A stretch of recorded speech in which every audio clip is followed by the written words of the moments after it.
Hello everyone, welcomes to magnet brains competition. मैं शांतनु, आपका reasoning mentor, reasoning faculty आ चुका हूं आपके सामने। आज का सेशन बड़ा स्पेशल होने वाला है। क्यों? क्योंकि रीजनिंग का सबसे बड़ा दर्द, सबसे बड़ा दुख जो होता है वो क्या होता है? सिटिंग अरेंजमेंट एंड पजल्स होती है। तो आज लेके आ चुका हूं सिटिंग अरेंजमेंट का सेशन, जो आपके लिए कहीं ना कहीं बहुत ज्यादा इंपॉर्टेंट होगा। जो एकदम बिगिनर हैं, जिन्हें कुछ नहीं आता, जिन्हें लगता है सिटिंग का एस भी नहीं आता, उनके लिए काफी इंपॉर्टेंट है। क्योंकि मैं एकदम जीरो से शुरू करूंगा और एकदम हाई लेवल तक हम चलने वाले हैं, तो मजा आएगा। जरूर देखिएगा। अगर आप फर्स्ट टाइम इस वीडियो को देख रहे हैं, फर्स्ट टाइम मुझे देख रहे हैं, तो जल्दी से जाइए और सब्सक्राइब वाली बटन को क्लिक कर दीजिए, क्योंकि आपके एक छोटे प्रयास से आपके सक्सेस के चांसेस बढ़ जाएंगे। क्यों? क्योंकि मैग्नेट ब्रेन्स आपके लिए लेके आया है कंप्लीट पैकेज, वो भी सिर्फ ₹0 में। कोई भी पैसा नहीं लेंगे हम आपसे, फ्री ऑफ कॉस्ट पूरी प्रिपरेशन आपकी कराएंगे। कहीं कोचिंग में जाके पैसा बर्बाद नहीं करना, कहीं ऑनलाइन कोर्स परचेज नहीं करना। सीधे आइए मैग्नेट ब्रेन्स कंपटीशन पे और अपनी तैयारियों को एक और नई ऊंचाइयों पे लेके जाइए। आपको यहां पर सब कुछ फ्री मिलने वाला है। मैथ्स का सेगमेंट हो, इंग्लिश का सेगमेंट हो, रीजनिंग का सेगमेंट हो, सब कुछ फ्री मिलेगा और एक एक करके आपका कंसेप्ट हम क्लियर करते चलेंगे। तो चलिए शुरू से शुरू करते हैं। आज मैं लेके आऊंगा आपके सामने सिटिंग अरेंजमेंट का बेसिक वर्जन।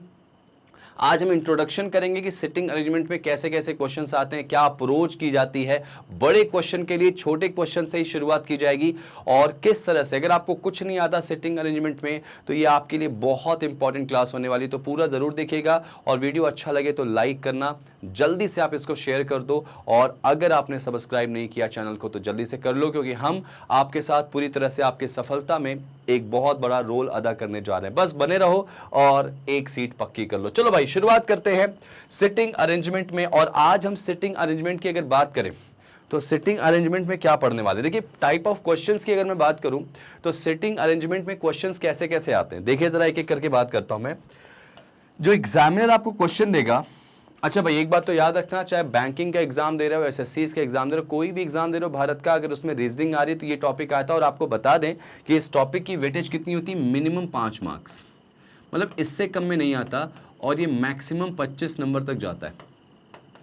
ठीक है, 25 मार्क्स तक जाता है, जो कि अपने आप में एक बहुत इंपॉर्टेंट कड़ी है।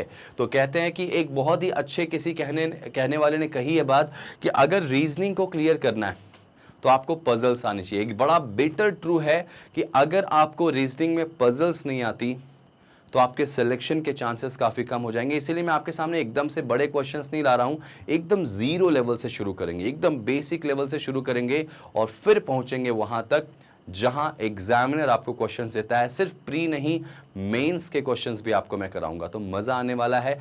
प्रॉपर बने रहना, प्रॉपर अच्छे तरीके से कंटेंट करना, क्योंकि यहां पर सिर्फ और सिर्फ सिलेक्शन ही हमारा मोटिव है। ठीक है भाई, तो यहां पे इस टॉपिक को समझने से पहले मैं आपको थोड़ा सा बता दूं कि यहां पे कैसे कैसे क्वेश्चन एग्जामिनर आपके सामने इंट्रोड्यूस करता है भाई।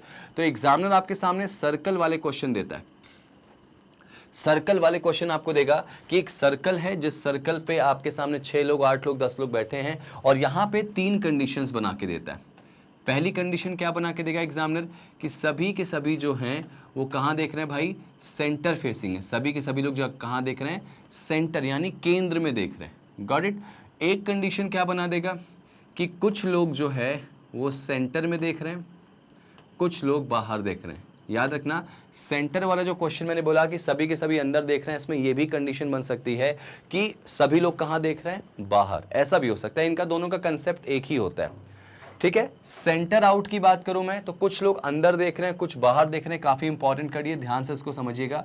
और तीसरा एक आता है अनसर्टेन, अनसर्टेन जो थोड़ा सा हाई लेवल होता है, तो इसको भी मैं पढ़ाऊंगा आपको आगे जाके। अनसर्टेन का मतलब क्या हो जाएगा कि एक सर्कल है जिसमें कितने लोग बैठे हैं मुझे नहीं पता, और आपको वहां पे चीजें अरेंज करनी पड़ती है, तो काफी इंपॉर्टेंट सेगमेंट हो जाता है। तो इसको भी हम लेके चलेंगे, लेकिन पहले हम टारगेट करेंगे इन दोनों को। ये दोनों अगर आपको अच्छे से समझ में आ गया, फिर आप बाकी चीजें आराम से कर लोगे। अनसर्टेन को मैं थोड़ा होल्ड करूंगा तब तक जब तक मैं आपको ये ना बता लूं, लेकिन अनसर्टेन का लिए प्रॉपर कंसेप्ट मैं आपको लेके आऊंगा, ठीक है ना। तो ये पूरी कहानी आपको सर्कल में पढ़नी है, इसके बाद आपका सारा का सारा डेटा बन जाएगा। फिर मैं जब ये फिनिश कर लूंगा, ये पूरा फिनिश कर लूंगा, तो फिर आऊंगा मैं रो और कॉलम में। बहुत बड़ा टॉपिक है, हो सकता है इसके कई सारे पार्ट्स बने, तो आप प्रॉपर देखिएगा अगर आपको सच में सिटिंग और पजल्स को सीखना है। तो जीरो से लेके एकदम हीरो तक लेके चलूंगा आपको, मैं वहां बनाऊंगा, तो आपको बना के प्रॉपर कंटेंट को पढ़ना है। रो और कॉलम में क्वेश्चंस कैसे आएंगे कि एक लाइन वाले क्वेश्चन दे देगा या कॉलम में क्वेश्चन दे देगा, और इसमें 3 तरह के क्वेश्चंस यहां भी बनते हैं, ठीक है। अगर इसमें बात करूं मैं 3 तरह के क्वेश्चन कौन कौन से बनते हैं भाई, तो पहला कि एक लाइन है जिसमें सभी के सभी कहां देख रहे हैं, नॉर्थ में। एक लाइन है जिसमें सभी के सभी कहां देख रहे हैं भाई, नॉर्थ में। या फिर ऐसा भी बोल सकता है कि सभी के सभी कहां देख रहे हैं, साउथ में। याद रखना, सभी के सभी या तो नॉर्थ में, सभी के सभी या तो साउथ में, सभी के सभी या तो ईस्ट में, सभी के सभी या तो वेस्ट में। एक कड़ी यहां पे बना के दे देगा। दूसरा क्वेश्चन जो काफी इंपॉर्टेंट बनता है कि भाई कुछ लोग नॉर्थ में देख रहे हैं, कुछ लोग साउथ में देख रहे हैं, कुछ नॉर्थ में और कुछ साउथ में देख रहे हैं, ये आपको दे देगा। और जो तीसरी कड़ी है वो आपके सामने क्या आ जाएगी भाई, कि यहां पे बोलेगा कि एक अनसर्टेन, अनसर्टेन यानी एक लाइन है जिसमें कितने लोग बैठे हैं वो आपको नहीं पता होगा, और वो आपसे क्वेश्चन काफी अच्छा बना के दे देगा। तो अनसर्टेन वाला क्वेश्चन भी आपसे पूछा जाएगा। कैसे, एक लाइन है, कितने लोग बैठे हैं मुझे नहीं पता, और सबको अरेंज करना पड़ता है। बड़ा प्यारा क्वेश्चन बनता है और आजकल ट्रेंड में चल रहा अनसर्टेन। मैं आपको इसको साथ में ही बताऊंगा क्योंकि ये आपको बताने लायक है। ये वाला मैं थोड़ा सा रोकूंगा, इसको मैं लास्ट में आपको जाते जाते बताऊंगा, ठीक है। और इसमें एक और आता है क्या, इसमें डबल रो बेस्ड क्वेश्चन। ये डबल रो बेस्ड क्वेश्चन क्या है भाई, आपके सामने क्वेश्चन ऐसा आएगा, इसको अगर मैं बना के दिखाऊं ऐसा, कि 2 लाइन है, ऊपर कुछ लोग बैठे हैं जो कि नीचे देख रहे हैं, नीचे कुछ लोग बैठे हैं जो कि कहाँ देख रहे हैं, ऊपर की तरफ देख रहे हैं। ये क्वेश्चन आपके सामने बनता है जो कि बहुत ज़्यादा इंपॉर्टेंट हो जाता है जब आप एग्जाम में बैठते हो, एग्जाम को देते हो, ठीक है भाई। तो ये हमारी कहानी आपको पढ़नी, रो और कॉलम में थोड़ा सा बड़ा सेगमेंट है, ध्यान से पढ़ना। देखो इतनी सारी चीज़ें आपको एक एक पार्ट में कवर करनी है, तो ये सेशन थोड़ा सा बड़ा होगा, पूरा देखिएगा। इसके और भी पार्ट्स होंगे, उनको भी प्रॉपर देखना। और मैं लिखित रूप से दे रहा हूँ कि पजल्स और सेटिंग आपका सबसे आसान टॉपिक हो जाएगा अगर आप इसको करते हो तो, ठीक है। फ्लोर और बॉक्स वाले क्वेश्चन कैसे आते हैं, ये ज़्यादा ठीक है। फ्लोर और बॉक्स में अगर मैं यहाँ पे आ जाऊँ तो फ्लोर और बॉक्स की कहानी कुछ ऐसी होती है कि आपको दे देगा कि एक फ्लोर है जिस फ्लोर में 6 लोग 8 लोग बैठे हैं, सिंपल। और इसी को फ्लोर को हम बॉक्स भी बोल सकते हैं, एक के ऊपर एक बॉक्स रखा। तो ऑलमोस्ट ये सिमिलर कंसेप्ट है। इसी में थोड़ा सा एक चीज़ जुड़ जाती है, क्या कि जब फ्लोर के साथ क्या जुड़ जाता है, फ्लैट जुड़ जाता है। कि भाई फ्लोर तो है ही है, हर फ्लोर पे क्या है भाई, फ्लैट भी दिया गया, एक एक दो फ्लैट। ये देखो फ्लोर है, ये 1 फ्लोर 2 फ्लोर ये 3 फ्लोर, और हर फ्लोर पे 1 फ्लैट 2 फ्लैट। ऐसे फ्लोर के साथ फ्लैट वाले क्वेश्चन भी आपके सामने आ जाते हैं। तो क्वेश्चन थोड़ा सा कॉम्प्लिकेटेड हो जाता है, टफ हो जाता है, और यहाँ पे स्टूडेंट्स इससे भागते हैं। तो मैं उसको बताऊंगा आपको कैसे करना है। इसके अलावा डे मंथ वाला क्वेश्चन करेंगे। डे मंथ वाला क्वेश्चन मतलब कि आपको दे देगा कि 5 लोग हैं जो कि अलग अलग महीनों में पैदा हुए हैं, और 2 तारीख दे देगा। या 5 लोग हैं जो अलग अलग महीनों में इंटरव्यू देने जाते हैं, 2 अलग अलग डेट्स पे, को 25 और 23 हो सकता है, 2 डेट्स दे दे। तो उनसे रिलेट करके काफ़ी क्वेश्चंस बनते हैं। तो ये काफ़ी बड़ा सेगमेंट है, अच्छे से देखिएगा। पजल्स की कोई लिमिटेशन नहीं है, आप 1000 क्वेश्चन कर लें तब भी यहाँ पे कम होगा, आप 10 क्वेश्चन कर लें तब भी आपके लिए कम पड़ेगा, ठीक है। तो मैं आपके लिए पजल्स की एक प्रॉपर सीरीज लेके आऊंगा, जो 1000 पजल 5000 पजल ऐसे एक सीरीज लेके जरूर आऊंगा। लेकिन पहले आप बेसिक्स पे अपने काम करिए। बेसिक्स बना तो बहुत अच्छे से करेंगे, और हम मेंस के क्वेश्चंस भी उड़ाएंगे बेटा। मेंस के क्वेश्चन कैसे उड़ाएंगे, जो बड़े बड़े क्वेश्चंस होते हैं जिनको देख के लोग डर लगते हैं। देखो ध्यान रखना, कभी भी प्रिपरेशन प्री की मत करना। प्री तो चलो, लेकिन मेंस पे फोकस करना, क्योंकि प्री से मेंस के बीच में 10 से 15 दिन मिलते हैं, और वो 15 दिन बड़े क्रूशियल होते हैं। उनमें बाकी डेटा इतना इंपॉर्टेंट हो जाता है, बाकी डेटा इतना ज़्यादा हो जाता है कि आप फिर अलग से स्पेसिफिक चीज़ें नहीं पढ़ पाते हो। तो पजल्स वगैरह आप रेगुलर प्रैक्टिस करते चलोगे, ठीक है। चलिए, तो यहाँ पे शुरुआत हम करेंगे ये पूरी कहानी की। डायरेक्टली मैं आपके सामने अगर बात करूं क्वेश्चन की, तो डायरेक्टली मैं क्वेश्चन पे आपके सामने लेके आ चुका हूं आपको, ठीक है। इस क्वेश्चन में आप नोटिस करेंगे कि यहाँ पे सर्कल वाला क्वेश्चन है, और कैसा है भाई, फेसिंग सेंटर। एकदम बेसिक से शुरू करेंगे, 0 लेवल से शुरू करेंगे, तभी आपको समझ में आएगा, ठीक है। ऐसे क्वेश्चन नहीं आते एग्जाम में, याद रखना, इतने आसान क्वेश्चन नहीं आते। हाँ, एसएससीज वगैरह में कह सकता हूँ आ जाएंगे, कोई छोटे एग्जाम्स में आ सकते हैं, लेकिन बैंकिंग में नहीं आते, ठीक है। और यहाँ पे हम बैंकिंग के बारे में बात कर रहे हैं पूरा। तो the most important thing is कैसे करेंगे इसको भाई? Circle based question. अब यहां पे सर्कल में भी कंडीशन कौन सी है भाई? फेसिंग सेंटर की। सब लोग कहां देख रहे हैं? अंदर की तरफ देख रहे हैं। तो ये क्वेश्चन कैसे बनेगा, जरा ध्यान से सुनिएगा, मेरी बात बहुत ध्यान से सुनिएगा। अगर आप इंग्लिश मीडियम वाले हैं तो इंग्लिश में प्रॉपर देखना, हिंदी वाले हैं तो हिंदी में देखना। दोनों ही फॉर्मेट में आपको यहां चीजें मैं आपको दे दूंगा, ठीक है। सबसे इंपॉर्टेंट बात है कि आप यहां पढ़ो, क्या लिखा गया? 8 लोग हैं, ठीक है। इनके नाम आपको दे दिए गए कि 8 लोग जो हैं वो ये हैं, ठीक है। इनके नाम आपको मेंशन कर दिए गए और ये सब बैठे हैं कहां पे? एक टेबल के चारों तरफ, और सबका चेहरा कहां पे है? सेंटर। जैसे ही क्वेश्चन में बोला जाए कि they all are facing towards centre, आपके लिए आंखों में एक चमक आनी चाहिए। क्यों? क्योंकि अब ये क्वेश्चन आपसे बनेगा। तो सबसे पहला काम, 8 लोगों का डायग्राम। पहली चीज याद रखना, आप गोला नहीं बनाओगे ऐसे ऐसे बना के 8 का डायग्राम ऐसे ऐसे बना रहे, नहीं, आपको गोला नहीं बनाना, आपको सर्कल नहीं बनाना। आप क्या करोगे? आप बनाओगे ये डायग्राम, लाइक ये डायग्राम बनाओगे आप ऐसे। 8 का डायग्राम है तो ऐसे बनाओगे। कंपेयर्स टू सर्कल, ये जल्दी भी बनता है, और दूसरी चीज इसमें कौन किसके सामने बैठा है, कौन किसके बगल में बैठा है, एग्जैक्टली दिखाई देता है। और याद रखना, इस डायग्राम से उस डायग्राम में आपको 2 या 3 सेकंड का डिफरेंस दिखेगा। और ये 3 सेकंड बड़े भारी पड़ते हैं भाई, अगर कॉम्पिटिटिव एग्जाम्स की बात कर रहे हो आप। एक एक सेकंड की तो मारा मारी होती भाई। तो याद रखना, आपको डायग्राम ये बनाना। पहली चीज आपने क्या सीखी कि कभी भी कोई क्वेश्चन आए तो डायग्राम 6 बोलेगा तो 1 हटा दो, 7 बोलेगा तो यहाँ पे 7 में बनाना, 6 बना लेना और एक और कहीं पे खींच देना, आसानी से कर पाओगे। Got it? तो पहला चीज हमने क्या सीखा? डायग्राम कैसे बनाएंगे। और दूसरी बात, कई बच्चे मैंने नोटिस किया है कि क्वेश्चन को क्या करते हैं, पहले ही क्वेश्चन में 2 डायग्राम, 3 डायग्राम, 4 डायग्राम नहीं शुरू करना। याद रखना, मैक्सिमम 2 डायग्राम बनाते हैं, वो भी क्वेश्चन के अकॉर्डिंग। जब आपके सामने फेसिंग सेंटर आ जाए तो कोशिश करिए 1 डायग्राम में बन जाएगा, और बन जाता है। कैसे, मैं बताता हूं आपको। चलिए, तो ये आपने डायग्राम बना दिया। पहली चीज आपने क्या सीखी? डायग्राम। दूसरी चीज, अगर सभी लोग अंदर देख रहे हैं, सेंटर फेसिंग सभी लोग हैं ऐसे की, तो ये एरो का रोल बड़ा इंपॉर्टेंट होता है, क्योंकि ये एरो से ही आपको राइट लेफ्ट क्लियर होगा। ध्यान रखना, आपका राइट क्वेश्चन का राइट होता है, आपका लेफ्ट क्वेश्चन का क्या होगा भाई? लेफ्ट हो जाएगा। Got it? अब ध्यान से सुनिएगा। सबसे पहले, अगर क्वेश्चन सेंटर फेसिंग का आ जाए, किसका आ जाए भाई? सेंटर फेसिंग का, तो हमेशा याद रखना कि सेंटर फेसिंग में नीचे से ही बिठाते हैं। सेंटर फेसिंग में हमेशा नीचे से ही बिठाते हैं। अब आप कहोगे सर अगर मान लो मैं यहां से बिठाऊं तो आंसर आएगा क्या? तो बिल्कुल आएगा, लेकिन यहां से आंसर जल्दी आएगा, क्योंकि याद रखना, सिलेक्शन आंसर करने से नहीं होता, सिलेक्शन आंसर जल्दी करने से होता है। Getting my point? तो यहां पे बेटा सेंटर फेसिंग ये हो जाएगा। मेरी बात बहुत ध्यान से समझना, ये सेंटर फेसिंग हो गया। अब सुनो, अगर ये सेंटर फेसिंग हुआ है तो सेंटर फेसिंग वाले को बिठाया, और सेंटर फेसिंग में भी पहले किसको बिठाते हैं? तो the most important thing is हमेशा सेकेंड पर्सन को बिठाते। मैं इसको यहां नहीं लिख के नीचे लिख दे रहा हूं, सॉरी, यहां नहीं लिख के मैं नीचे लिख रहा हूं कि हमेशा याद रखना कि सेंटर फेसिंग में हमेशा कौन बैठता है? Second person. सेकेंड पर्सन कौन होता है भाई?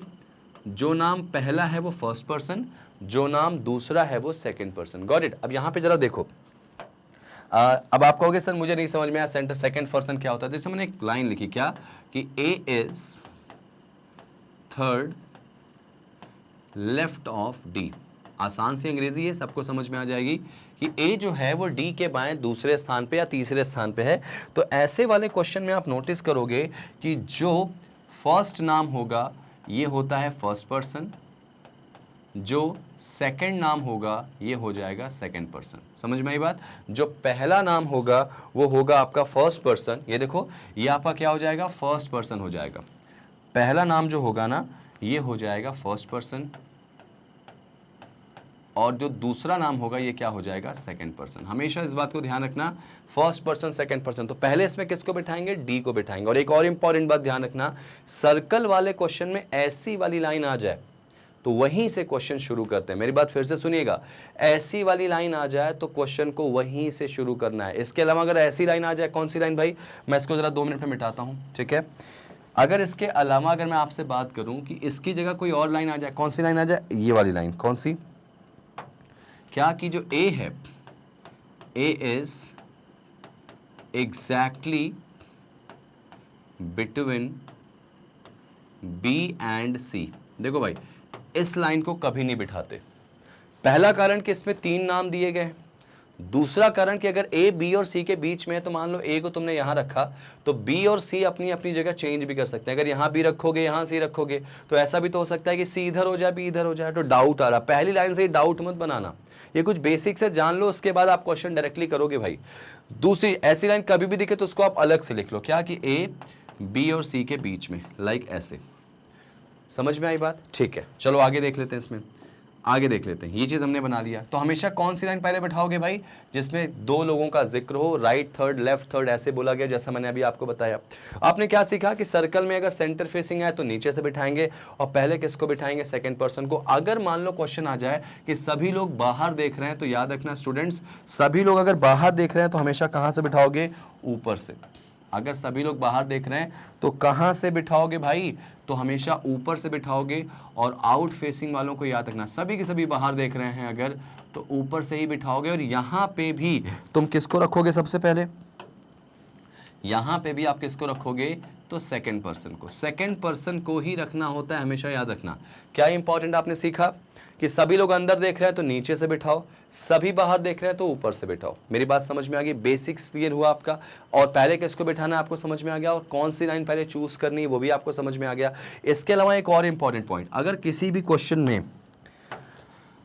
क्वेश्चन में हु शब्द आ जाए, हु, हुज, ठीक है, इसके अलावा हूम, हु आ जाए, हुज आ जाए, हुम आ जाए, या विच शब्द आ जाए, ठीक है।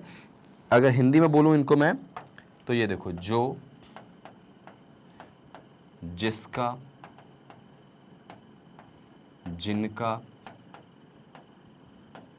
या जिसका, या जो भी कह सकते हो उसको, ठीक है। ये हमेशा याद रखना कि ये हमेशा किसके लिए होते हैं? सेकंड पर्सन के लिए होते हैं। ये आप अच्छे से इसको या तो कॉपी में लिख लो या स्क्रीनशॉट ले लो कि ये सभी शब्द जो आ गए कहीं भी सेंटेंस में तो ये किसके लिए होते हैं भाई? सेकंड पर्सन के लिए होते हैं, याद रखना, सेकंड पर्सन के लिए। और इसके अलावा अगर मैं बात करूं आपसे, इसके अलावा अगर मैं बात करूं, यहीं पे लिख देता हूं मैं, क्या? एंड और बट, और या फिर लेकिन, और या लेकिन, तो ये किसके लिए होंगे भाई? तो ये होते हैं फर्स्ट पर्सन के लिए। ये कुछ बेसिक्स है जो आपको जानना है जब आप पजल्स शुरू करने जा रहे हो। फर्स्ट पर्सन के लिए यहाँ पे बोलेंगे, पर्सन के लिए, पर्सन्स नहीं है, पहले व्यक्ति के लिए, ठीक है भाई। तो आपको ये बेसिक्स बहुत इंपॉर्टेंट हो जाते हैं जब आप क्वेश्चन शुरू करते हैं। ये सब आपने जान लिया, समझ लिया। और एक और लास्ट बात, उसके बाद मैं क्वेश्चन शुरू करूंगा। लास्ट बात आपको याद रखनी है कि जो चीज आपने पढ़ी, सपोज आपने फर्स्ट टाइम पढ़ ली क्या कि जो P है वो M के राइट थर्ड पे है और आपको समझ नहीं आया कि मैं कहां रखूं, तो उसको आप अलग से बनाओ। P M के राइट थर्ड पे है तो उसको आप कैसे बनाओगे? उसको आप ऐसे लिखोगे, P M के राइट थर्ड पे है तो देखो हमेशा पहले सेकंड बनाओगे, M के राइट 1 2 और 3 पे कौन आएगा? P। ये आपने राइट लगा देना, राइट बोला है तो राइट की तरफ एरो लगाना, इससे पता चल जाएगा कि P जब भी बैठेगा तो M के राइट कहां बैठेगा? थर्ड पे। ये आप इसको ऐसे 1 करके लिख लेना। दूसरी लाइन मान लो दिया गया क्या कि R A के जस्ट पड़ोसी है, R और A अगल बगल बैठे तो आप 0.2 कर लेना, R और A अगल बगल। आप कहीं भी कॉपी में लिखोगे तो आप कंफ्यूज होगे, यहां से लिखते जाना और जो बनता जाए फिर उसको ऐसे कैंसिल करते जाना। अब जब सारे कैंसिल हो जाए तो मान लेना क्वेश्चन आपका सॉल्व हो चुका। तो ये कुछ बेसिक चीजें हैं, जब भी आप क्वेश्चन को शुरू करने जाएंगे तो इनका विशेष ध्यान रखेंगे, स्पेशल आपको यहाँ पे ध्यान देना है। अगर आप ऐसा कर लेते हैं तो नो डाउट आपके सामने कोई भी क्वेश्चन किसी भी लेवल का होगा, आप उड़ा दोगे बेटा। चलिए जरा शुरू से शुरू करते हैं इस क्वेश्चन को बनाना। मैं जरा ये सारी चीजें मिटा दूं, ये सारी चीजें हटा रहा हूं। बेसिक्स आपने क्लियर करा होगा भाई। अब मैं इसको हटा के डायरेक्टली क्वेश्चन पे आ जाता हूं। तो 8 का डायग्राम मैंने बना दिया, ठीक है। सर्कल सेंटर फेसिंग नीचे से, आउट फेसिंग ऊपर से, एंड बट का मतलब फर्स्ट पर्सन, हु हुज हुम का मतलब सेकंड पर्सन। कौन सी लाइन पहले बिठानी है ये भी काफी क्लियर हो चुका है। तो जरा शुरू करते हैं। फर्स्ट लाइन जो कि यहां से शुरू हो रही है कि P जो है वो थर्ड राइट में बैठा है M के। मैंने क्या सिखाया था? ऐसी लाइन आ जाए तो क्वेश्चन शुरू करना और पहले किसको बिठाओगे भाई? M को बिठाओगे। तो M आ जाएगा नीचे, और अगर M नीचे आएगा तो M का राइट आपका राइट होगा। अगर आप अंदर देख रहे हो, अगर अंदर देख रहे हो तो राइट इधर ही हो जाएगा।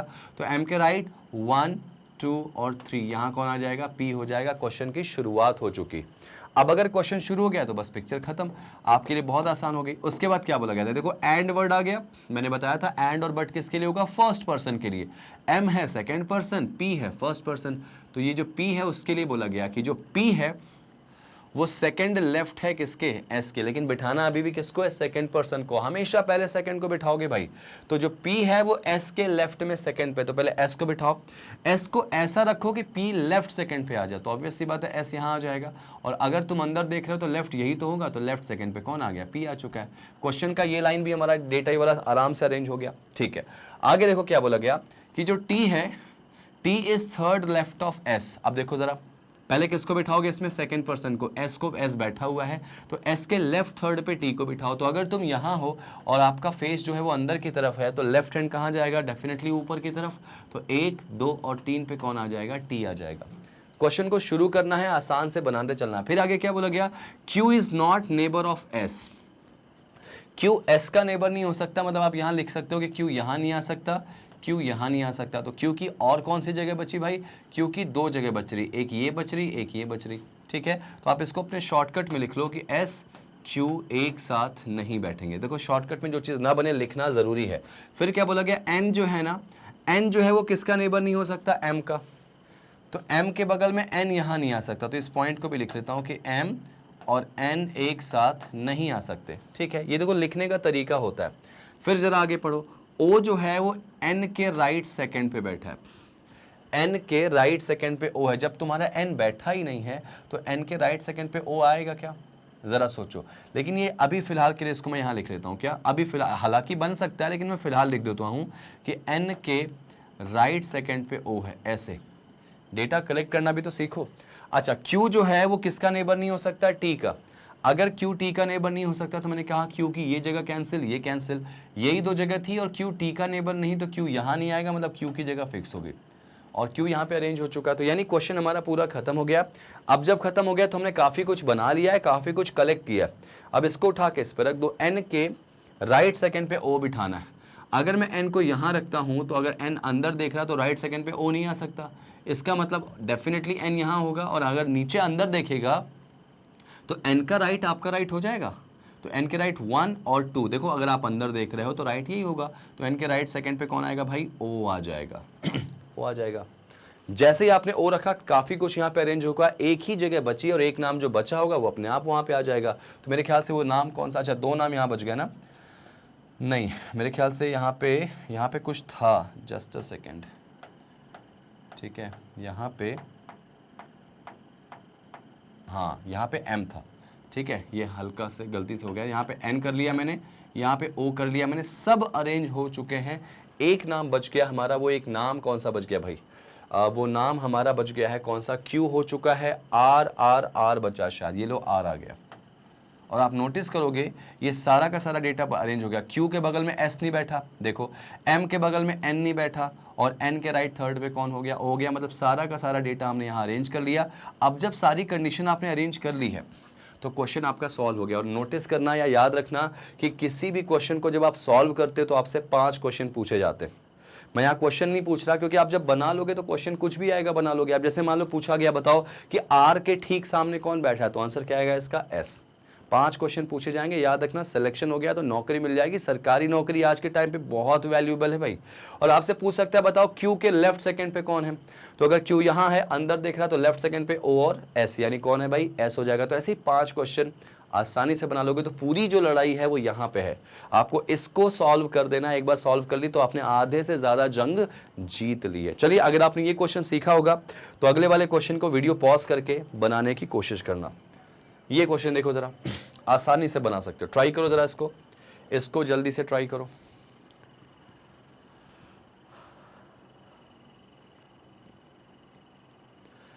देखो, सॉल्व करो, वीडियो को पॉज करो, बनाने की कोशिश करो।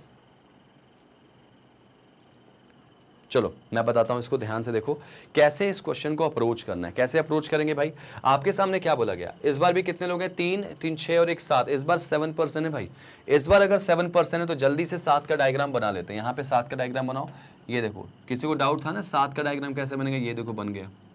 ये 6 था, एक इसमें मैंने ऐड कर दिया, दैट इज 7। ओके, अब जरा देख लो आगे, इसमें फर्स्ट लाइन से शुरू करते हैं।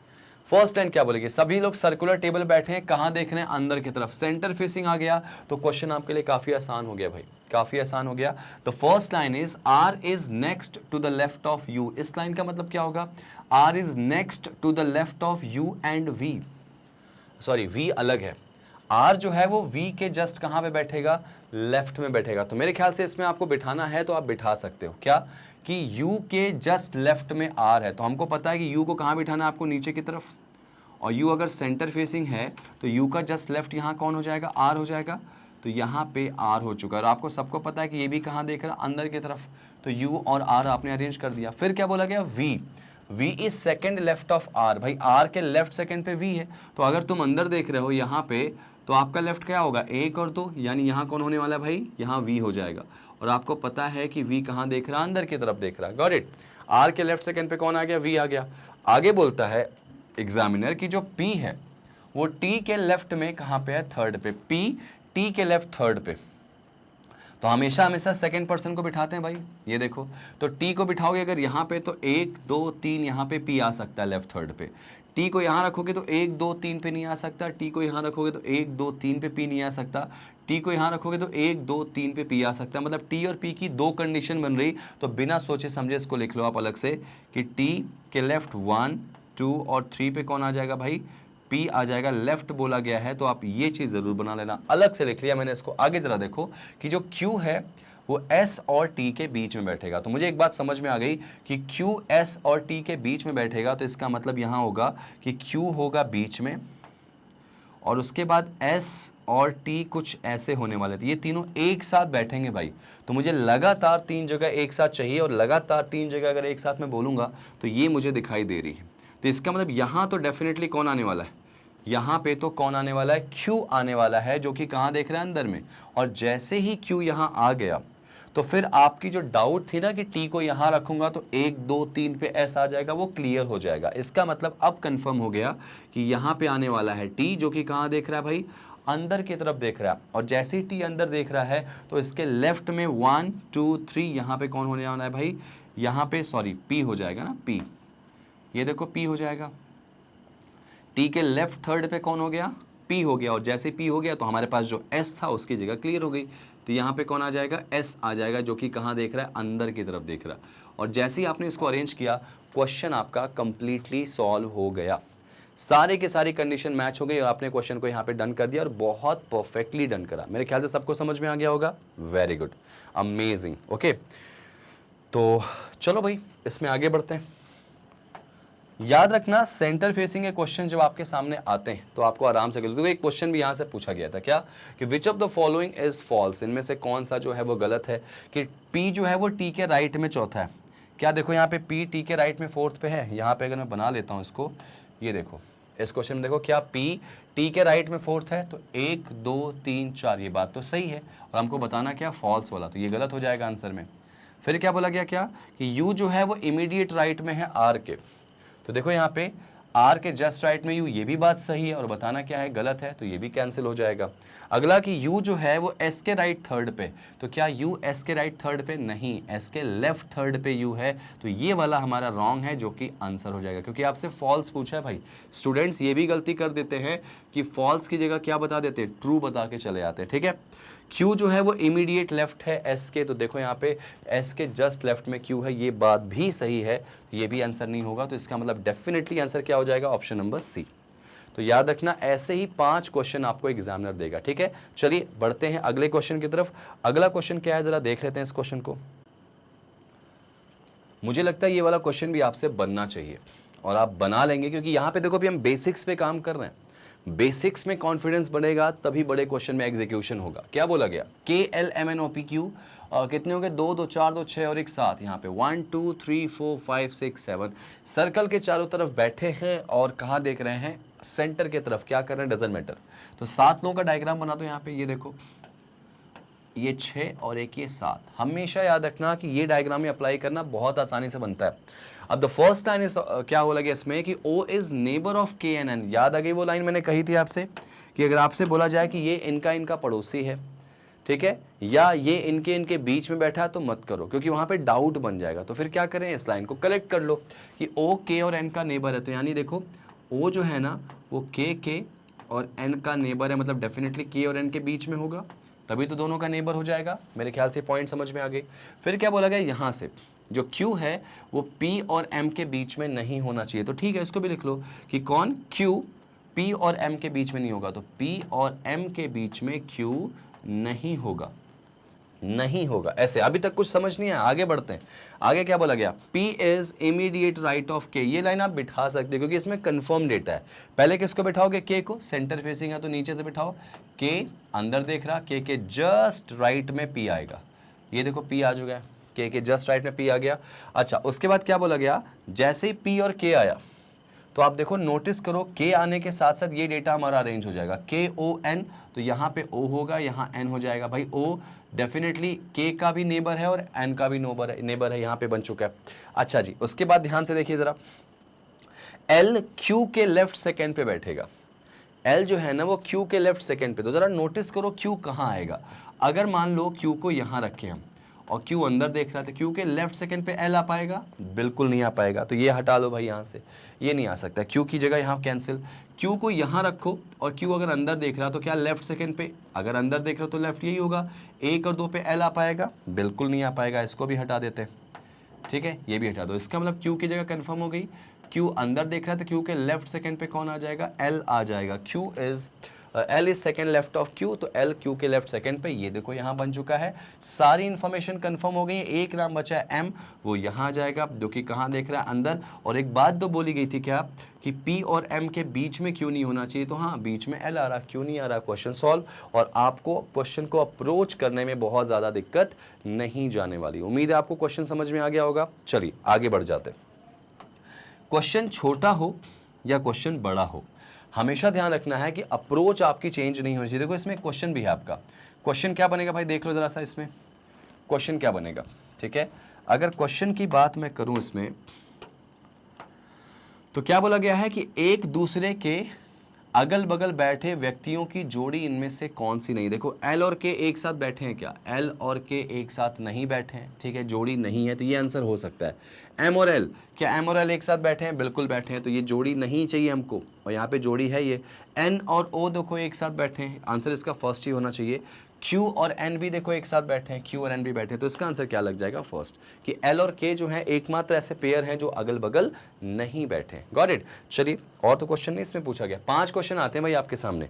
यहाँ पे कितने क्वेश्चन दिख रहे हैं आपके सामने, एक ही मैंने दिया कि आपको बताऊं कि एक बार जब बन जाएगा तो फिर क्वेश्चन कैसे भी हो आपसे बना लेंगे, तो पूरा फोकस यहाँ करना है।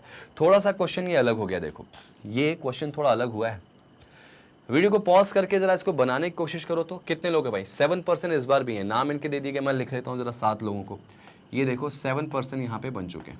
ठीक है, ये कुछ ऐसे मैंने कर दिया, 7 लोग हो गए।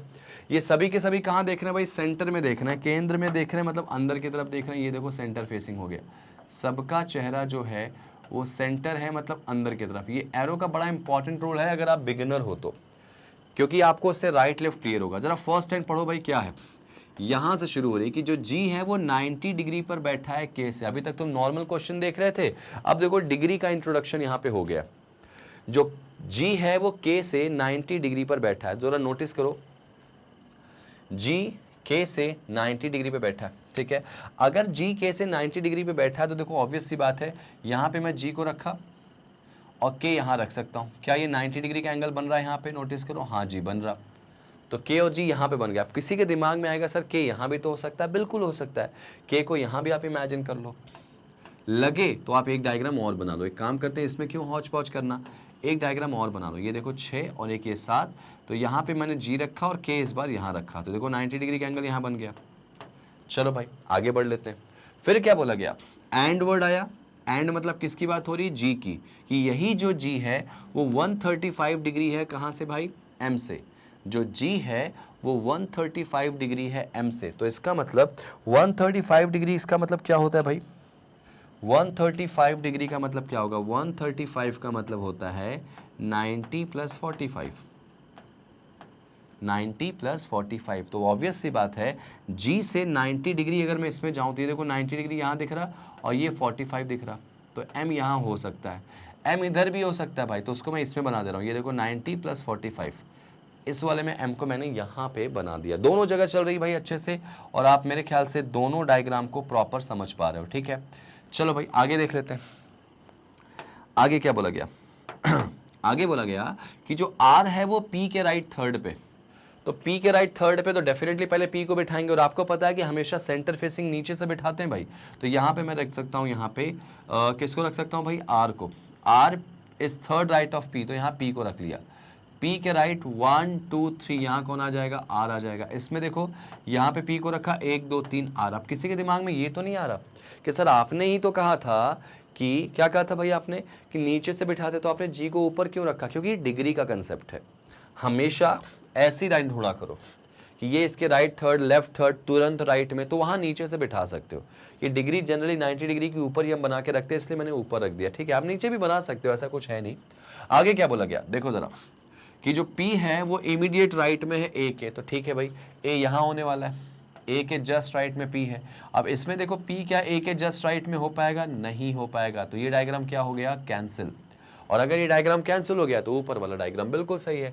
आगे क्या बोला गया, S ऑपोजिट बैठा है M के, तो अगर M के ऑपोजिट S है तो M यहाँ पे है, तो यहाँ पे S हो जाएगा। तो ये जो लाइन मैंने दिख रही है यहाँ पे ना, इस लाइन को मैं हटा देता हूँ, इस लाइन को हटा देता हूँ। कैसे? इस तरह से भाई, M के ठीक सामने S होगा तो ऐसे कर दे रहा हूँ, M के ठीक सामने S होगा, और K वाला डेटा ऐसे कर दिया। M के ठीक सामने कौन हो गया, S हो गया, ये भी सही है। और आगे क्या बोला गया, जो M है, हु मतलब किसकी बात हो रही, M की, जो M है वो K के जस्ट लेफ्ट में। तो देखो ना, अगर K अंदर देख रहा तो उसके जस्ट लेफ्ट में M है, तो ये सारा का सारा इंफॉर्मेशन बिल्कुल सही है, और आपका आंसर यहाँ पे बन चुका है। क्वेश्चन जो है आपका पूरा पूरा क्या हो चुका है, सॉल्व हो चुका है। ये डायग्राम गलत हो गया। अगर एग्जामिनर डिमांड करे कि नहीं 2 डायग्राम से ही बनेगा, तो आप 2 डायग्राम बना लो, जैसे ये वाला क्वेश्चन था।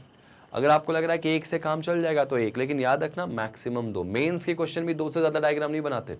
अगर आप 2 से ज्यादा डायग्राम लेके चल रहे हो, मतलब आप कंफ्यूज कर रहे हो। मैं आपको 2 में ही सारे के सारे क्वेश्चन करके दिखाऊंगा भाई।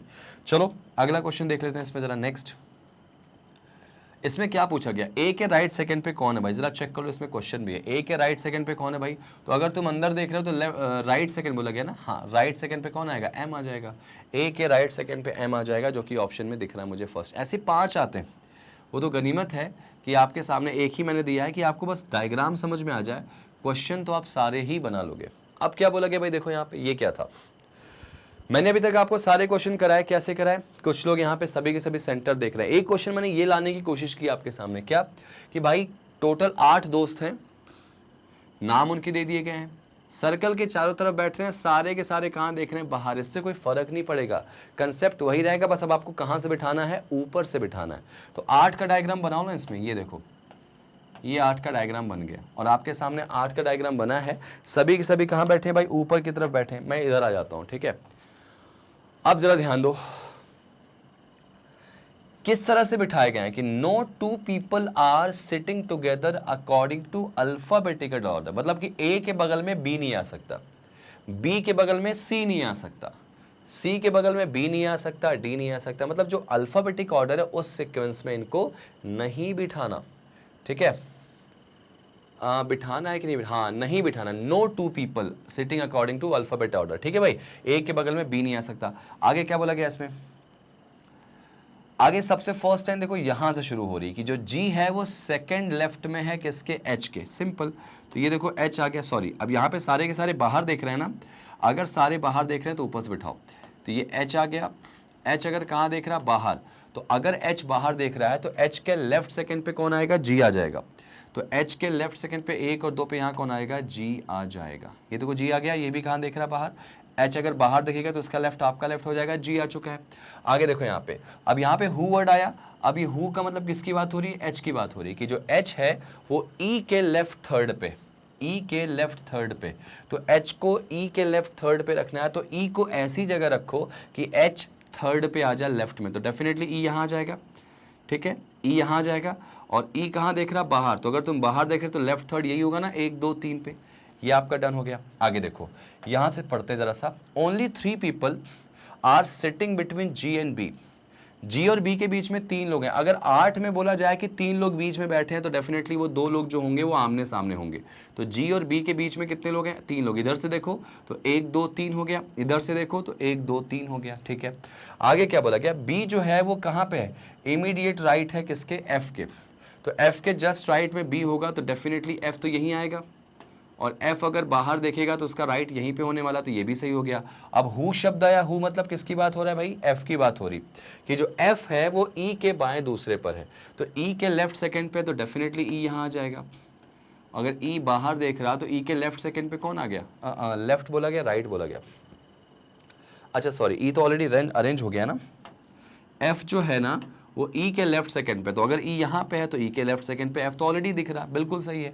आगे क्या बोला गया, ए जो है वो बी के राइट थर्ड पे, तो बी अगर बाहर देख रहा तो उसके राइट 1 2 3, यहाँ कौन आएगा भाई, ए आ जाएगा, और ए भी बाहर देखेगा बी के राइट थर्ड पे, ये भी डन हो गया हमारा। अब देखो जरा सा, जी जो है वो सी के राइट सेकंड पे, सी के राइट सेकंड पे जी है, तो सी डेफिनेटली यहाँ होने वाला, सी के राइट सेकंड पे मतलब सी कहाँ देख रहा है, बाहर, और सी के राइट सेकंड पे जी आ गया, सारे बैठ चुके हैं, एक नाम बच गया इसमें, देखो जरा सा कौन सा बच गया, ए बी सी हो गया, एक में डी बचा भाई, तो यहाँ पे कौन आ जाएगा, डी आ जाएगा, और डी भी कहाँ देख रहा है, बाहर देख रहा है। तो मेरे ख्याल से इसमें वो जो लाइन थी ना कि सभी अल्फाबेटिक ऑर्डर में नहीं बैठ सकते, उसका कोई बहुत बड़ा रोल नहीं था, क्योंकि क्वेश्चन को ऐसे ही दिया गया है कि वो ऑलरेडी अल्फाबेटिक ऑर्डर में नहीं बैठेंगे। देखो ना, डी के बाद जी और एच थोड़ी आता है, तो इसका मतलब अल्फाबेटिक ऑर्डर में नहीं आएंगे। देखो आपका सोल्यूशन आ चुका है, अब इससे 5 क्वेश्चन, 4 क्वेश्चन, 3 क्वेश्चन जितने भी पूछे जाएंगे आप आसानी से बना लोगे। हालांकि इसमें कोई क्वेश्चन नहीं पूछा है, इसको मैं मिटा देता हूँ। अब ये देखो अगला क्वेश्चन ट्राई करो, नेक्स्ट।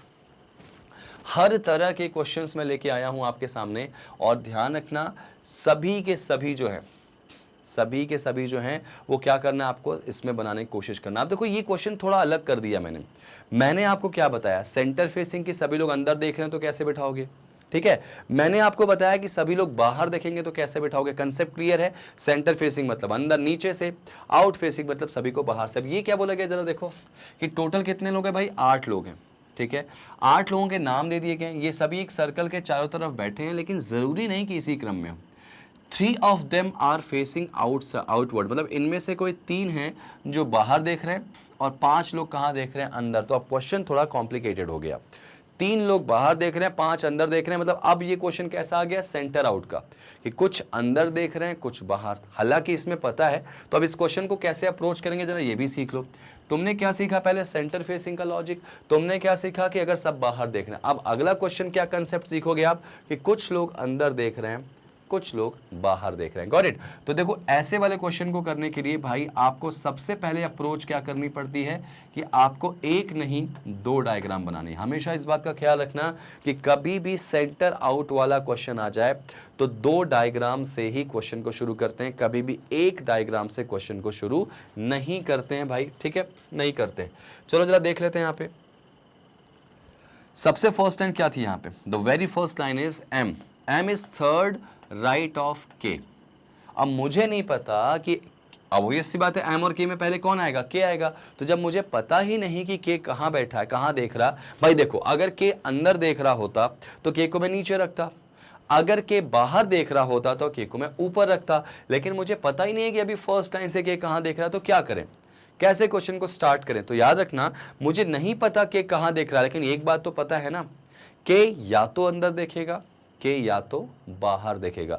तीसरा कुछ हो सकता है क्या, नहीं हो सकता भाई, या तो अंदर देखेगा या तो बाहर देखेगा। तो ये बात आपके लिए बहुत इंपॉर्टेंट है, याद रखना। तो एक डायग्राम में मैं के को कहाँ बिठाता हूँ, ऊपर, यानी के बाहर देख रहा, और एक डायग्राम में के को नीचे बिठा रहा हूँ, मतलब के कहाँ देख रहा, अंदर, मतलब क्वेश्चन शुरू हो चुका है। अब के राइट थर्ड में एम है, तो के अगर बाहर देखेगा तो 1 2 3 पे यहाँ कौन आ जाएगा, एम। अगर के अंदर देखेगा तो 1 2 3 पे यहाँ कौन आएगा, एम। के राइट थर्ड पे बोला गया एम को। दोनों डायग्राम बिल्कुल सेटिस्फाइड हो गया। आगे पढ़ लो जरा सा कि जो एन है वो एम के लेफ्ट में कहाँ पर है, थर्ड पे। एम के लेफ्ट थर्ड पे एन है, तो एम कहीं भी देखे थर्ड गिनो जरा, तो 1 2 3 यहाँ तो एन आएगा नहीं, तो 1 2 3 पे यहाँ कौन आ जाएगा, एन। और लेफ्ट थर्ड बोला गया है तो इसमें एम को डेफिनेटली कहाँ दिखाऊंगा मैं, अंदर। और इसमें कहाँ दिखाना पड़ेगा, जस्ट इसी का ऑपोजिट डायग्राम बनता है, ये बाहर दिखाओ। तो लेफ्ट 1 2 3 यहाँ कौन आ जाएगा, एन आ जाएगा, ठीक है। दोनों केस बिल्कुल साफ साफ चलते चले जा रहे हैं और आप लोग बहुत अच्छे से चीज़ों को समझ रहे होंगे, ठीक है। आगे देखो 3 पर्सन्स बिटवीन किसके, एन और जे के बीच में। तो आपको एक बात मैंने सिखाई अभी कि 8 लोगों में बोला जाए कि इनके बीच में अगर 3 लोग हैं तो 2 इसमें क्या बनते हैं, आमने सामने बिठा देंगे। तो अगर एन यहाँ है तो जे यहाँ हो जाएगा। एन और जे के बीच में कितने लोग हैं, 3। एन और जे के बीच में कितने लोग हैं, 3। Got it. चलो भाई आगे देखो क्या बोला गया भाई, 3 लोग बैठे हैं एन और जे के बीच में। ओ जो है ना वो थर्ड राइट में है एन के, एन के राइट थर्ड में ओ है। नोटिस करो सब एक दूसरे से कनेक्ट होते जा रहे हैं। तो ओ एन के राइट थर्ड पे, तो पहले एन को बिठाएंगे जो कि ऑलरेडी दिख रहा। तो एन का थर्ड गिनो, राइट वर्ड छोड़ो, तो 1 2 3 यहां तो आ नहीं सकता हो, 1 2 3 यहां ओ आ सकता है। राइट थर्ड बोला गया तो एन को दिखाना पड़ेगा बाहर। तो इसमें अगर बाहर दिखाया तो इसमें तो अंदर ही दिखाएंगे आप। तो इसमें अंदर दिखाई तो बिना बोले कुछ 1 2 3 यहां कौन आ गया, ओ आ गया। क्वेश्चन बिल्कुल सही चल रहा है भाई। आगे बोला गया था हु मतलब किसकी बात हो रही, एन की, कि जो एन है वो अंदर की तरफ नहीं देख रहा। N is not facing centre, मतलब एन कहाँ देख रहा, बाहर। और जैसे ही पता चला एन बाहर देख रहा, ये वाला डायग्राम कैंसिल हो गया। ये हमारा फाइनल आंसर आ चुका है, बस खत्म। यही तो करना होता है, शुरुआत ऐसे करनी होती है। एल थर्ड राइट में है किसके भाई, आई के। एल आई के राइट थर्ड पे, तो जरा देखो आई के राइट थर्ड में देखा जाए तो दो जगह दिख रही मुझे, 1 2 3, 1 2 3 यहां से भी बन रही, ठीक है चलो ठीक है। अभी इसको छोड़ दो, इसको ये लाइन को छोड़ दो, इसको अलग से लिख लो कि एल आई के राइट थर्ड पे, तो आई के राइट में 1 2 और 3 पे कौन हो जाएगा, एल हो जाएगा। अब यहाँ पे हु बोला गया, हु मतलब किसकी बात हो रही है, आई की, कि जो आई है वो अंदर की तरफ नहीं देख रहा है, मतलब आई को कहाँ दिखाना है, बाहर की तरफ दिखाना है भाई। अब जरा देखो आई को बाहर की तरफ दिखाना है और आई के राइट थर्ड पे किसको रखना है, एल को। जरा सोचो, आई के राइट थर्ड पे हमको रखना है एल को। अगर मैं आई को यहां रखूं और बाहर दिखाऊं तो आई का राइट ऑब्वियस सी बात इधर जाएगा, तो 1 2 3 यहां पे कौन आएगा, एल आएगा। अब तुम कहोगे सर अगर ऊपर रखें तो बेटा अगर आई को मैं ऊपर रखूंगा यहाँ पे और बाहर दिखाऊंगा तो राइट 1 2 3 यहाँ तो आ ही नहीं सकता एल ना। इसका मतलब एक बात तो तय है कि जो आई है वो वहीं होगा और बाहर देखने के बाद लेफ्ट थर्ड पे, राइट थर्ड पे कौन हो जाएगा, एल हो जाएगा। और जैसे ही आई अरेंज हुआ, एक नाम जो तुम्हारा बचा हुआ है वो कौन सा बच गया भाई, वो नाम बचा है पी, वो यहाँ आ जाएगा। और तुमको क्वेश्चन में एक बात बोली गई थी, क्या बोली गई थी, कितने लोग बाहर देख रहे हैं, कितने लोग अंदर देख रहे हैं, यहाँ पे मेंशन किया गया। देखो जरा, 3 लोग जो हैं वो कहाँ देख रहे हैं, आउटवर्ड। 3 अगर बाहर देख रहे हैं तो वो तीनों आ चुके हैं। कौन कौन, एक आई हो चुका, एक के हो चुका, एक एन हो चुका। तो बाकी जितने बचे हैं सबको कहाँ कर दो, अंदर की तरफ। जितने भी बचे हैं सबको कहां कर दो, अंदर की तरफ। और आपका ये आंसर सॉल्व हो चुका है। बड़े से बड़े क्वेश्चन में भी अप्रोच यही रखनी होती है, अप्रोच कभी चेंज नहीं होती, इस बात को स्पेशली आप ध्यान रखिएगा। Got it. चलिए आप लोग वीडियो पॉज करके ना क्वेश्चन बनाओ। आप नोटिस करोगे कि हर क्वेश्चन के मैं आपको हर तरीके के क्वेश्चंस कराऊंगा भाई। देखो इसमें एक क्वेश्चन भी पूछा है मैंने, एन और आई के बीच में कितने लोग बैठे, एन और आई के बीच में देखो, ये रहा एन, ये रहा आई, कितने लोग बैठे भाई, एक लोग बैठे, 1 1 1 1। अच्छा कौन बैठा ये पूछा गया, तो एन और आई के बीच में बैठा है कौन भाई, पी। एन और आई के बीच में, ठीक बीच में कौन बैठा है, पी बैठा है ना भाई। ऑप्शन में पी नहीं है तो आंसर आएगा नन ऑफ दीज। एन और आई के बीच में ठीक कौन बैठा है, पी। सारी कंडीशन मैच हो रही, इसमें नहीं दिया गया, इसलिए आंसर क्या लगाओगे, इसका नन ऑफ दीज लगा दोगे। बस यही तो क्वेश्चन की सबसे बड़ी स्पेशलिटी होती है जो आपको यहाँ बनानी पड़ती। चलो आ जाओ अगले क्वेश्चन पे देखो जरा। अच्छा एक और क्वेश्चन दिया गया, ओके इसको भी चेक कर लो भाई जल्दी से। अगला क्वेश्चन क्या था कि जे के राइट थर्ड पे, जे के राइट सेकंड पे कौन है भाई। जे अगर अंदर देखेगा तो राइट ऊपर जाएगा, तो राइट सेकंड पे कौन आएगा, के आ जाएगा। जे के राइट सेकंड पे के आएगा और ये देखो ऑप्शन में के दिख रहा, तो इसका आंसर क्या लगाओगे आप, ऑप्शन नंबर 2। और ध्यान रखना इसमें एक नहीं, 2 नहीं, 5 क्वेश्चन आते हैं, तो आप पूरी मेहनत एक बार यहाँ कर दिए ना, सारे क्वेश्चंस आपको डायरेक्टली यहाँ पे बन जाएंगे। Got it. चलो नेक्स्ट आ जाओ। अगला क्वेश्चन फिर से काफी बड़ी सी, छोटी सी कह सकते हो, छोटी पजल है, बड़ी क्या है, लेकिन हाँ शुरुआत ऐसे ही होगी, पजल बहुत बड़ी बड़ी आती है एग्जाम में भाई। अब ये देखो क्या बोला गया, 8 लोग हैं और 8 के 8 लोग जो है ना ये एक स्क्वायर टेबल पे बैठे हैं। आप कहोगे सर ये तो सर्कल था, स्क्वायर कैसे आ गई। तो डियर स्टूडेंट्स एक बहुत इंपॉर्टेंट बात आपको मैं बता दूं कि जो स्क्वायर टेबल होता है इसका कंसेप्ट और सर्कल का कंसेप्ट बिल्कुल सेम होता है, एक भी क्वेश्चन इसमें अलग नहीं होते। स्क्वायर टेबल भी आपका उसी तरह से सॉल्व होता है जैसे सर्कल वाला होगा। तो मुझे नहीं लगता कि इसमें आपके लिए कोई बहुत सरप्राइज एलिमेंट रहा होगा या बहुत कोई बड़ा एलिमेंट रहा होगा। Got it. तो इसको भी आप ऐसे ही सॉल्व करेंगे। तो यहाँ पे कैसे कर रहे हैं यार इसको, स्क्वायर टेबल। मैं इसके लिए आपको एक पेज ले लेता हूँ, यहाँ पे जगह का थोड़ा सा अभाव है तो एक पेज मैं यहाँ पे आपके सामने ले लेता हूँ, ठीक है। एक पेज कैसे ले लेते हैं जरा देखो, एक स्क्वायर टेबल है, मैं बना लेता हूँ यहाँ पे एक स्क्वायर टेबल, जल्दी से बना लो भाई एक स्क्वायर टेबल ऐसा, ठीक है। एक स्क्वायर टेबल बना लेते हैं लाइक दिस, ऐसा, ठीक है। स्क्वायर टेबल में बोला गया 4 लोग कॉर्नर पे बैठे हैं और 4 लोग बैठे हैं बीच में, ठीक है। ये सब तो हमको दे दिया गया था। आगे जरा पढ़ लो जरा सा इसमें क्या बोला गया। in such a way that 4 of them sit at 4 corners while the remaining 4 in middle of a side. आगे बोला गया the one who sit at the 4 corners faces the center. The most impactful line of this question is कि जो corner पे बैठे हैं भाई वो अंदर की तरफ देख रहे हैं, इसका मतलब ये जो कॉर्नर वाले हैं ये कहाँ देख रहे हैं, अंदर की तरफ ऐसे, और जो बीच वाले हैं वो कहाँ देख रहे हैं भाई, बाहर की तरफ। क्वेश्चन थोड़ा सा ट्विस्ट हो गया, इससे बिल्कुल भी फर्क नहीं पड़ेगा, बिल्कुल वही लॉजिक है जो आपका किसका था, सर्कल वाला। अब चूंकि सेंटर आउट है तो आप बिना समय गंवाए एक केस और यहां बना लो, ऐसे सॉरी एक केस और बना लेते हैं इसमें, ठीक है, एक केस और, ऐसे एक केस और बना लो, ताकि आप हमेशा याद रखना कि सेंटर आउट वाला क्वेश्चन 2 केस से बनाते हैं, और अगर सभी के सभी एक ही जगह देख रहे हैं तो हमेशा इस बात का ख्याल रखना कि सभी के सभी अगर एक ही जगह देख रहे हैं तो हमेशा इस बात का ख्याल रखना कि एक ही डायग्राम से अप्रोच करना। अगर क्वेश्चन डिमांड करे तो 2 डायग्राम बना देना, अदरवाइज कोई ज़रूरत नहीं है। अब जरा क्वेश्चन को पढ़ लो भाई। The very first line said कि जो P है वो कहाँ देख रहा है, सेंटर में देख रहा, और V के राइट में थर्ड पे, P V के राइट थर्ड पे या सेंटर पे देख रहा। जरा देखो P अगर सेंटर में देखेगा तो P कॉर्नर पे होने वाला है, तो V के राइट थर्ड पे P होगा, तो V को ऐसा बिठाओ कि राइट थर्ड पे P आ जाए। तो V को मैं ऐसे बिठा दूं क्योंकि V को बाहर दिखाना है, मुझे पता है V को कहाँ दिखाना है, बाहर, तभी तो P सेंटर पे आएगा। तो V यहाँ रखा, और V के राइट 1 2 3 यहाँ कौन आ गया, P आ गया। V के राइट थर्ड ही बोला गया ना, एक बार चेक कर लो, V के राइट थर्ड बोला गया, ठीक है, तो ऐसे कर लिया। और सेम यही चीज़ यहाँ बना लेते हैं, V के राइट थर्ड पे कौन आ गया, P पे, और हमको पता है P कहाँ देख रहा है भाई, सेंटर फेसिंग है। The question is centre facing. किसके बारे में बात हो रही, P की। चलो अब मैंने क्या बताया, अगर P सेंटर में देखेगा तो डेफिनेटली V को बाहर दिखाना पड़ेगा, क्योंकि V को अगर मैं सेंटर में दिखाऊंगा तो P आ ही नहीं पाएगा सेंटर पे, ठीक है ना। चलिए तो ये हमने बना दिया। तो सेंटर आउट फेसिंग V था तो हमने ऊपर से बिठाया क्वेश्चन में, जैसे सर्कल में करते थे। अच्छा इसके बाद क्या बोला गया, T का चेहरा भी कहाँ है, सेंटर में, और अगर T भी अंदर देख रहा तो नो डाउट T कहाँ देखेगा भाई, कॉर्नर पे बैठेगा। आगे क्या बोला गया, T who faces a centre is not an immediate neighbour of V। जो T है वो V का नेबर नहीं हो सकता, और T देख रहा है सेंटर में, तो T यहाँ नहीं आ सकता, T यहाँ नहीं आ सकता, तो T की एक ही जगह बची, सेंटर मतलब कॉर्नर, सेम एज इसमें भी आ जाएगा। दोनों डायग्राम सेम ही चल रहे हैं अभी भाई।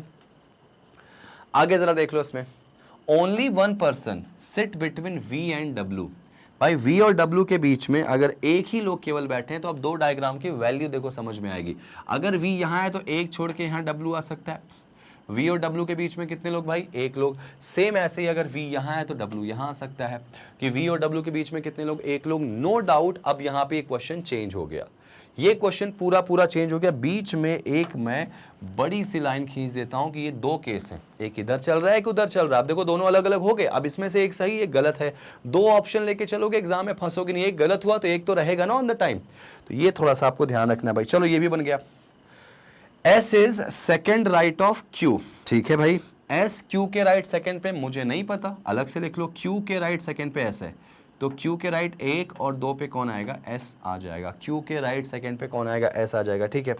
उसके बाद देखो क्या बोला गया, Q फेसेस द सेंटर। भाई अगर Q भी अंदर देखेगा तो नो डाउट Q कॉर्नर पे होने वाला है। आप Q देखो यहाँ भी आ सकता है, Q यहाँ भी आ सकता है। अच्छा अगर मैं Q को यहाँ रखता हूँ सपोज, तो Q के राइट सेकंड पे S होने वाला है। अगर तुम अंदर देखोगे तो राइट सेकंड पे S यहाँ पे हो जाएगा, नो डाउट हो जाएगा। अच्छा अगर मान लो यहाँ पे मैं Q को यहाँ रख देता और Q अंदर देख रहा है, तो क्या Q के राइट सेकंड पे S होता, नहीं होता। इसका मतलब ये बिल्कुल परफेक्ट है, Q यहाँ S यहाँ, सेम ऐसे ही यहाँ भी हो जाएगा, Q यहाँ होगा और यहाँ कौन हो जाएगा, S हो जाएगा, ठीक है। Q के राइट सेकंड पे S हो गया। मेरे ख्याल से सारे के सारे बन चुके हैं, 2 नाम खाली हैं वो भी अपने आप अरेंज हो जाएंगे, जरा उनको भी देख लेते हैं भाई। आगे पढ़ लो, R is not neighbour of P। R किसी भी कीमत पर P का पड़ोसी नहीं हुआ, तो भाई यहाँ पे P के बगल में R नहीं आ सकता, मतलब R यहाँ आ जाएगा। उसमें देखो इसमें 2 ही जगह खाली है और दोनों में से किसी जगह पे भी R को मैं बिठाऊंगा तो वो किसका नेबर हो जाएगा, P का। मतलब बस क्लियर होगी पिक्चर कि ये केस गलत हो गया और ये सही हो गया। तो क्वेश्चन के अकॉर्डिंग चलोगे तो ज्यादा अच्छा कर पाओगे। अब एक नाम बच गया और उस नाम को आप देख लो, ढूंढ लो, अरेंज कर दो। एक नाम क्या बच गया, PQRST VWY, PQRST VWI, VWY है ना, Y बचा शायद, देखो Y है नाम इसमें, यस Y है। बस हो गया क्वेश्चन सॉल्व।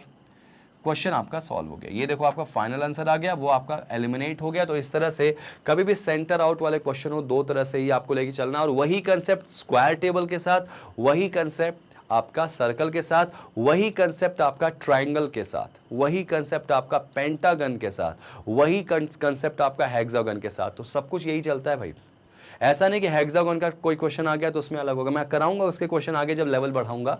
अभी आप बेसिक्स पे समझो। चलो देखें इसमें क्वेश्चन क्या है भाई। Think about the question, think about the question is, क्या बोला गया भाई, क्यू के लेफ्ट में सेकंड पे कौन है, जल्दी बता दो। क्यू के लेफ्ट सेकंड पे कौन है? अगर क्यू अंदर देख रहा तो लेफ्ट इधर आएगा, क्यू के लेफ्ट 1 और 2, आंसर इज पी। क्यू के लेफ्ट सेकंड पे कौन आ जाएगा? पी आ जाएगा। चेक करो ऑप्शन में पी है क्या? बिल्कुल है, क्यों नहीं होगा भाई? अगर आपने कंसेप्ट सही करा तो आंसर सही होगा ही होगा। नेक्स्ट क्वेश्चन देखो। अब नेक्स्ट क्वेश्चन यहाँ पे क्या हुआ, एक नया पजल आ गया। चलो भाई, क्वेश्चन कैसे करना है, अप्रोच क्या होगी, जरा देख लेते हैं। ये क्वेश्चन फिर से आ गया कि VUT एक सर्कल के चारों तरफ बैठे हैं और सेंटर में देख रहे हैं। भाई बताया गया, हमको ये मेंशन कर दिया गया है कि VUT जो हैं वो सभी एक सर्कल में सेंटर फेसिंग हैं भाई, सेंटर फेसिंग है। उसके बाद कहता है कि ABC नाम के 3 व्यक्ति जो हैं वो भी उसी सर्कल में बैठे हैं, but 2 of them are not facing centre. मतलब कंफर्म है कि ABC में से कोई 2 ऐसे हैं जो कि सेंटर में नहीं देख रहे हैं। तो इसका मतलब कोई 2 हैं जो कहाँ देख रहे हैं? आउट फेसिंग हैं। 2 जो हैं वो आउट फेसिंग है। वो 2 कौन हो सकते हैं भाई? A और B भी हो सकता है, B और C भी हो सकता है, C और A भी हो सकता है। तो डाउटफुल कंडीशन है, जरा पढ़ लें। अब क्या बोला गया, V जो है वो सेकंड लेफ्ट है C के। तो क्वेश्चन बनाओ। 6 लोगों का डायग्राम है भाई, 6 का डायग्राम है। ये देखो 6 का डायग्राम है। आपसे ये बोला गया था कि ABC एक सर्कल में बैठे हैं लेकिन अंदर देख रहे हैं, सॉरी VUT अंदर देख रहे हैं, और उसी सर्कल पे कौन बैठा है? ABC बैठा है। और उनमें से कोई 2 जो हैं वो कहाँ देख रहे हैं भाई? बाहर देख रहे हैं। क्वेश्चन ने ये बता दिया आपको। तो क्या बोला गया? V is second left of C। तो बस यहीं से उठा लो। पहले किसको उठाओगे? C को उठाओगे। क्वेश्चन में किसको उठाओगे? C को उठाओगे। मैंने बताया था सेकंड पर्सन को हमेशा उठाते हैं। बड़ा डाउट आ गया कि C को उठाएं तो सर कहां रखें? अगर C अंदर देख रहा होता तो नीचे से रखते, अगर C बाहर देख रहा होता तो ऊपर से बैठाते, लेकिन पता ही तो नहीं है क्योंकि ABC में से कोई 2 व्यक्ति हैं जो बाहर देख रहे हैं। अब हो सकता है वो C हो जो बाहर देख रहा हो, या नहीं भी हो सकता। तो एक काम करते हैं, एक सिचुएशन तो क्लियर है ना कि C या तो अंदर देखेगा या तो बाहर देखेगा। तो एक काम कर देंगे, इस डायग्राम में C को यहां रखा और बाहर दिखा दिया, इस डायग्राम में C को नीचे रखा और अंदर दिखा दिया। मतलब एक डायग्राम इसमें से सही है। शुरू हो गया क्वेश्चन हमारा। जैसे ही C आया उसके लेफ्ट सेकंड पे V आ जाएगा भाई। अगर तुम बाहर देख रहे हो तो लेफ्ट सेकंड पे यहां कौन आ गया? V आ गया, जो कि अंदर देख रहा है।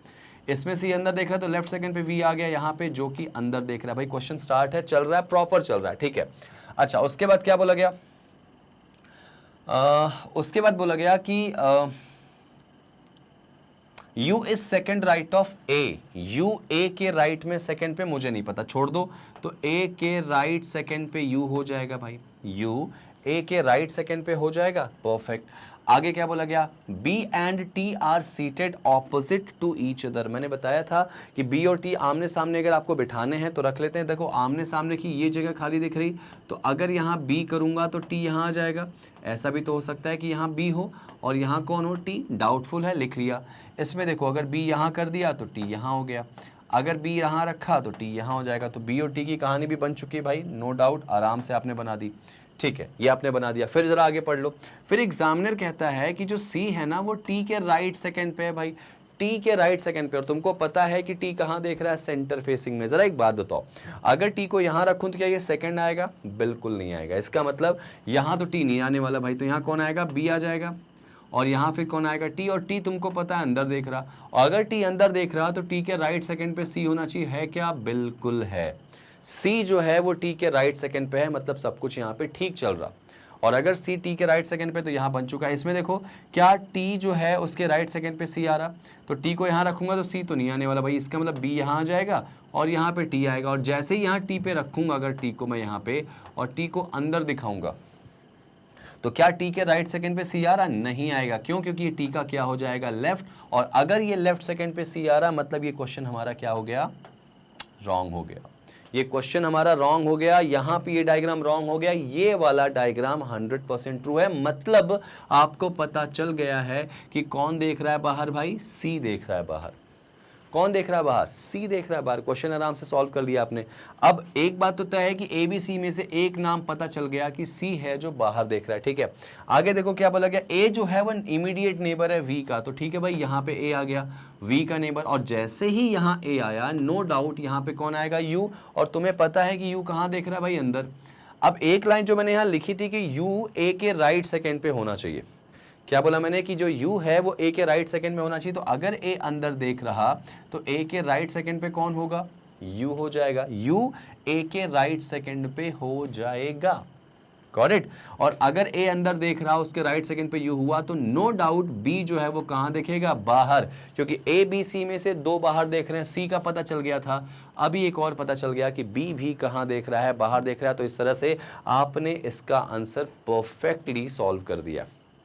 सिंपल। दो डायग्राम, कभी भी सेंटर आउट वाले क्वेश्चन, देखो मैंने इतने क्वेश्चन ट्राई कराए, बेसिक्स क्लियर होना बड़ा जरूरी है। बेसिक्स आपके क्लियर होंगे तो आप सब कुछ कर लोगे। जरा देखें इसमें क्वेश्चन कुछ पूछा गया है क्या? अगर मैं देखूं तो यहाँ पे क्वेश्चन पूछा गया क्या भाई? बताइए कौन है जो बाहर की तरफ देख रहे हैं? तो बस वो दो लोग कौन है भाई? जो लोग बाहर की तरफ देख रहे हैं, तो एक का नाम सी है और एक का नाम बी है। तो सी और बी जो हैं वो बाहर की तरफ देख रहे हैं, तो ये हमारा आंसर आ गया। और ऐसे आपके 5 क्वेश्चन तक एग्जामिनर आपसे पूछता है। नो डाउट ऐसे क्वेश्चंस को करने के लिए यही टेक्निक आपको इस्तेमाल करनी। समझ में आई बात? यही टेक्निक इस्तेमाल करो और आराम के साथ आप सारी चीजें एग्जीक्यूट कर लो, ठीक है। चलिए, आई विश आपको समझ में आ गया होगा। एक बार वीडियो को पॉज करके फिर से क्वेश्चन को ट्राई करना, बार बार ट्राई करना, जब तक ना बने ट्राई करना, और उसके बाद नहीं बने तो फिर मेरी वीडियो को इसको देख लेना, आराम से आपको चीजें बन जाएंगी, कंसेप्ट क्लियर हो जाएगा, ठीक है। चलिए, मुझे लगता है कि मैंने आपको हर तरह के क्वेश्चन सॉल्व कराए। ये मैं एक आपको होमवर्क देना चाह रहा हूँ। होमवर्क के अंदर मतलब क्या हो जाएगा कि जो हमारा इसका नेक्स्ट पार्ट आएगा, पार्ट 2 आएगा, उसमें मैं इस क्वेश्चन को आते ही सॉल्व कराऊंगा। लेकिन मैं चाह रहा हूं कि आप इसका स्क्रीनशॉट लें। एक बार स्क्रीनशॉट ले लीजिए, इसको प्रॉपर बैठ के घर में सॉल्व करिए, क्योंकि मैंने अब भी थोड़ी देर पहले इसके एक और इसी तरह का एक क्वेश्चन सॉल्व करवाया आपको, और वो क्वेश्चन आपने बहुत ही अच्छे तरीके से समझा होगा। स्क्वायर टेबल पे 4 लोग कॉर्नर पे, 4 लोग बीच में, है ना। हालांकि यहाँ पे सर्कुलर टेबल वाला क्वेश्चन है, तो ये भी ऑलमोस्ट वही है। मैं चाहता हूँ कि इस क्वेश्चन को आप लोग बनाएं, और मुझे उम्मीद है कि आप इसको आसानी के साथ बना लेंगे, क्योंकि सेंटर आउट वाला आप क्वेश्चन बना सकते हैं। स्क्रीनशॉट आपने ले लिया होगा उम्मीद है प्रॉपर अच्छे तरीके से। अब मैं वापस आ जाता हूं। तो देखो यहाँ पे भी वही चीज़ करनी है कि 2 डायग्राम बनाना है, क्वेश्चन को सॉल्व करना है, और नो डाउट इससे क्वेश्चन आपका सॉल्व हुआ। देखो इसमें क्वेश्चन भी दिया गया, जो लोग इसको सॉल्व कर लेंगे मुझे इस क्वेश्चन का आंसर रिप्लाई करेंगे। Look at the question, look at the question. ये क्वेश्चन आपके सामने एक दिया है मैंने, तो अगर आप अपने डायग्राम का सोल्यूशन तो नहीं चाहिए मुझे आपका, आप इस क्वेश्चन का आंसर बताइएगा, कमेंट करके मुझे इसका आंसर बताइएगा। अगर आपका आंसर सही है तो डेफिनेटली यहाँ पे आपका डायग्राम सही होगा। जो हमारा इसी का पार्ट 2 में लेके आऊँगा, जो कि डेफिनेटली आपको इसी के जस्ट बाद मिलने वाला है। तो पार्ट 2 का पहला क्वेश्चन मैं आपको यही कराऊंगा, पार्ट 2 का पहला क्वेश्चन यही कराऊंगा, इसका एक्सप्लेनेशन दूंगा, उसके बाद मैं जाके फिर चेक करूंगा कि आप लोगों ने कितना सही बनाया। तो इसको देखिएगा ज़रूर और इसका आंसर निकालने की डेफिनेटली कोशिश करिएगा, ठीक है ना। चलिए, ये आपका बन चुका है। तो उम्मीद है कि आज की कहानी आपको समझ में आई होगी। आज हम लोगों ने जो पढ़ा है वो आपने बहुत अच्छे से कंसेप्ट क्लियर किया होगा। सेटिंग अरेंजमेंट का जो फोबिया दिमाग में चल रहा था वो काफ़ी हद तक आपने क्लियर किया होगा। चलने से पहले आपको मैं कुछ बताना चाहूँगा कि आप लोग अगर यूट्यूब वगैरह में परेशान हैं, कहाँ पे मेरी वीडियोज़ मिलेंगी, कहाँ सर्च करें, क्या करें, तो आप कुछ मत करिए, डायरेक्टली गूगल पे जाइए और magnetbrains.com हमारी जो ऑफिशियल वेबसाइट है उस पर आप जाएंगे। magnetbrains.com पे आप उसको सर्च करिए।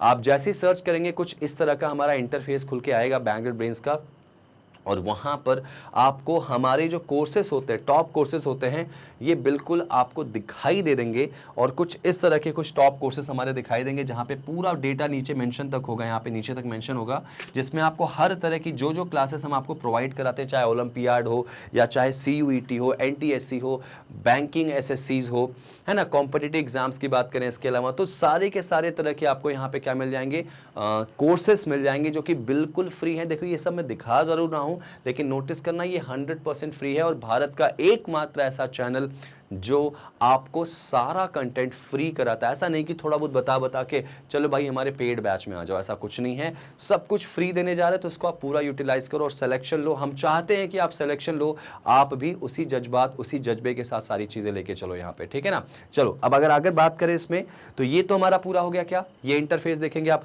अच्छा, उसमें से अगर मान लीजिए किसी भी सेगमेंट पे, जैसे आप कॉम्पिटिटिव एग्जाम्स पे जाते हैं, नीचे आपको एसएससी और बैंक मिल जाएगा, उसको आप टिक करेंगे। तो टिक करने के बाद डेफिनेटली देखिए यहाँ पे मैं दिखा रहा हूँ आपको कुछ इस तरह से ये इंटरफेस होगा हमारा खोलने के बाद। तो यहाँ पे देखिए बैंक इंश्योरेंस और एसएससी दिखेगा। आप बैंकिंग की तैयारी कर रहे हैं तो आप बैंकिंग इंश्योरेंस पे क्लिक करना। भाई बैंकिंग इंश्योरेंस का सिलेबस सेम है इसलिए बताया मैंने।